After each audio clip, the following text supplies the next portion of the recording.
What's up everyone, this is CyberKnight8610, and today I have a Subterror Metalfoes Deck Profile for you guys. See, I know it sounds like an odd combination, but both of them work together very well. Subterrors kind of have a problem, standing on their own, and Metalfoes work with so many different decks out there, their engine just works really well with this. And also too, yes, I know, and a lot of people are going to be saying this, with the new rules and everything, Metalfoes aren't going to be nearly as good.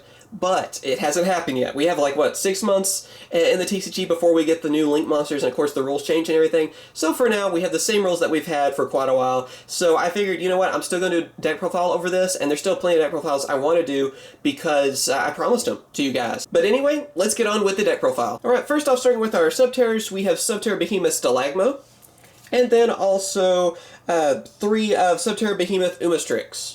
As you guys can see, of course, Umastrix is pretty much your main Subterror that you're going to be using. It's a level 7, it has that removal effect to it, so you get one of these on your side of the field, you can just keep removing your opponent's monsters, you don't have to worry about a lot of things. So obviously, he's your main Subterror to bring out, works great with like Volflame and stuff too, because it's also a level 7, so that gives you access to rank 7 monsters. So all around, it's your best Subterror to have, that removal effect is just awesome. And then Stalagmo, he's just good because he's one of the higher attack Subterrors, as well as having a pretty good draw engine to him too, so works great on both of those. Then after that, I am also running 3 of Subterror Nemesis Warrior, as well as 3 of Subterror Nemesis Archer.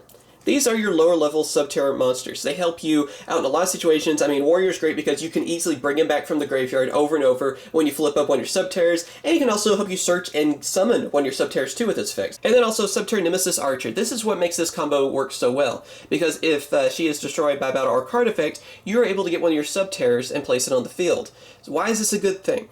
Well, of course, with Metalfoes, the reason it works so well is that when Metalfoes are in the Pendulum Zone, you guys know that they can destroy one of your cards, and then you're able to search for one of the Metalfoes spells or traps. Well, on that, you want to target Nemesis Archer, because then not only are you getting to use that Metalfoes effect of being able to search for a spell or trap card that has Metalfoes in the name, you also are able to bring out one of your Subterrors, because it was destroyed by a card effect. So, using both those together, it works out so well using that destruction of Metalfoes, which then also helps you search for what you need and thin down the deck too.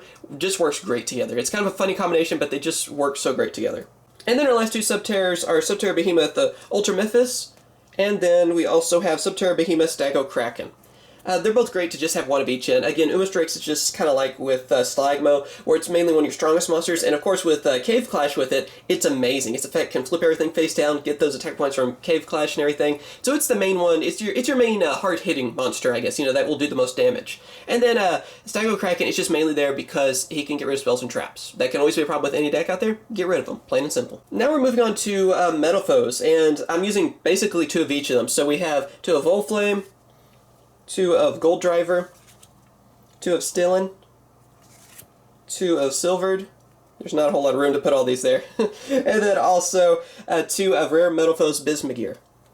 Metalfoes are pretty simple. I mean, they're kind of straightforward on this because it's basically the same idea as running just regular Metalfoes. You want to have 2 of each of them, so you have a good number of each scale. Also, they're able to thin down the deck a lot better. And there's still some really powerful ones too, like Gold Driver works great with Nemesis Warrior, and then also Volflame works great with Umastrix too, because you can go with Xyz summonings with those. But the main thing you want to use them for is obviously being able to thin down the deck using their abilities, and also destroying a Nemesis Archer so you get that instant Subterror. So, I mean, all, like I said, very self-explanatory, and you pretty much need 2 of each. And then the last 2 monsters that we have are 2 of Blackwing Gofu. Gofu works just as well in this as he does with regular Metalfoes. I mean, you are able to special summon, you get 2 tokens, use those tokens as fuel for Metalfoes if you want. I mean, same strategy. And also, since we're using Metalfoes, we can go for Ultimized Zul'Kan, if you have Gofu in the build as well. So this gives me access to that, and it's just a great synchro monster when you can bring it out. It's a big game changer too. So Gofu is always worth running in anything that involves Metalfoes, and this is just no different. Alright, now moving on to spell cards, we have 3 of the Hidden City. This is the Subterror Field spell,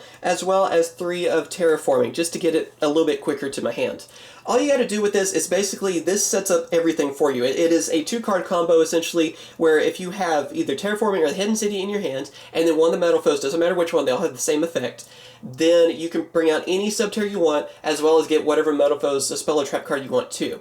All you gotta do is just use Hidden City. Then after that, you get to search for Nemesis Archer. Then go on ahead and place that Metalfoe in the Pendulum Zone. Normal summon that Nemesis Archer, use its effect to destroy Nemesis Archer, then you get one of your Metalfoe spells and traps, and the Nemesis Archer's effect will activate, allowing you then to go for whatever Subterror you want from your deck and summon it to your side of the field. So you get a good setup with just 2 cards on that, and that's basically why Metalfoes and Subterrors are a great combo. Then after that we have 2 of Subterror Cave Clash, as well as 1 of Metalfoes Fusion.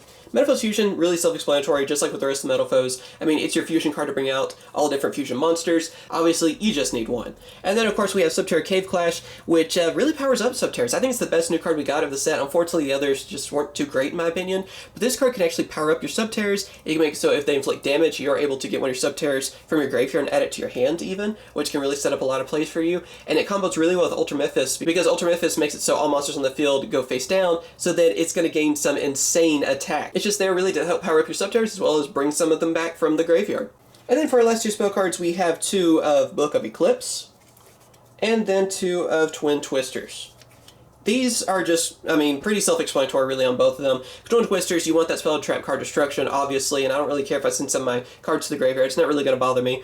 And then also, Book of Eclipse is just great because you're able to send the whole field face down, which helps with your side of the field because you have Subterrors, and also it can really mess with your opponent too. If they have a strong monster and they're about to attack one of your Subterrors, and like I said, most of them aren't too strong in terms of attack, just use that, flip all their monsters face down, you don't have to worry about the attack, then it cancels it out, and also you're able to then use your Subterror effect because you got flipped face down again, so when your turn comes around, just flip it face up, there you go, you get your effect again. So, I mean, it's just pretty much a staple for anything that's running Subterrors. And then last but not least, we have our trap cards, which are 2 Metalfoes Counter, and then 1 Metalfoes Combination.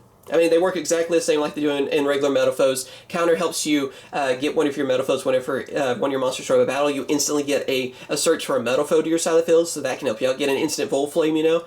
And then also Combination is just great because I do end up fusing a lot in this deck, but also its second effect. I mean, you can destroy it and then just get that search from it too. So, like I said, they work exactly the same as they do in regular Metalfoes. No difference on that. Alright, now moving on to the next deck. First off, we have 1 Full Metalfoes Alcahest. This card, I mean, it's one of your best fusions that you have. Bring it out, and it can really mess with your opponent.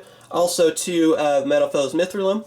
It's probably the best of the different fusions. It helps you remove one of your opponent's monsters, so obviously that's a great one to use too. After that, we have Metalfoes Orichalc, which is just great. It's a heavy hitter monster that does a lot of damage, so you just want to have one of those in anything Metalfoes, as well as Metalfoes Alcahest. This with Gofu makes Ultimate Zolkin. That's the reason you run this. It's an easy card to bring out too. I mean, if you just need a little bit of power, it does have 2,500 attacks, so that's great, but you use this with Gofu to make Ultimate. People get confused on that sometimes. It's the same strategy as with regular Metalfoes, so there shouldn't be too many questions on that. And now we have our Synchro monsters. So the first one is Ultimate Zolkin. Like I said, Gofu and Adamante, there you go, instantly get Zolkin, and with that, you get access to a lot of different Synchro monsters you can bring out. So we have Void Ogre Dragon, then also a Stardust Spark Dragon, then Igniter Prominence, and Clearwing Synchro Dragon. So yeah, you have access to all 4 of those because you have Ultimaya. And on these 4 additional Synchro monsters, you can just bring out whatever one is great for that situation. I mean, Clearwing is obviously one of the best ones out there because of that negation effect, and Extra Prominence has great effect too. Stardust Spark can protect itself and other cards,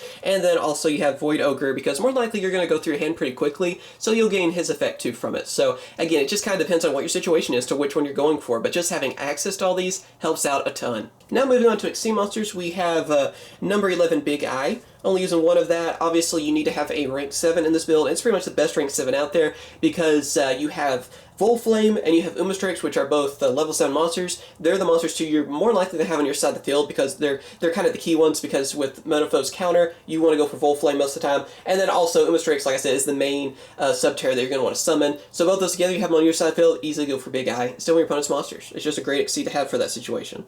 Then after that, we do have some level 4 monsters, so I'm using number 39 Utopia. And of course, along with that, you gotta have number S39 Utopia the Lightning. So using both of those, as well as Castel. Because again, we have level 4 monsters, might as well go for the usual rank 4 monsters. So the 2 Utopias and Castel are pretty much just staples at that point. And then for our last monster, we have Super Quantal Mech Beast Grand Pulse. This card is really awesome because it's an easy rank 3 that you can bring out. Has a lot of great effects to it, but also if you have Break Sword, I would go with that. I'm just kind of using Grand Pulse for now because I didn't buy a Break Sword. I didn't really have that much like getting one of those either, so I'm waiting for it to get reprinted or something. So if you actually have it, that's what I would use in its place. But if you're going for a little bit more budget, or as close to budget as you can get, go with Grand Pulse. It's still a great rank 3 to use, and that's what I'm using for now too, because I feel like Breaksword's going to get a reprint sometime soon anyway, and I don't really want to get one of them right now, especially with all the changes we're seeing in Yu-Gi-Oh anyway. So for now, Grand Pulse does just fine.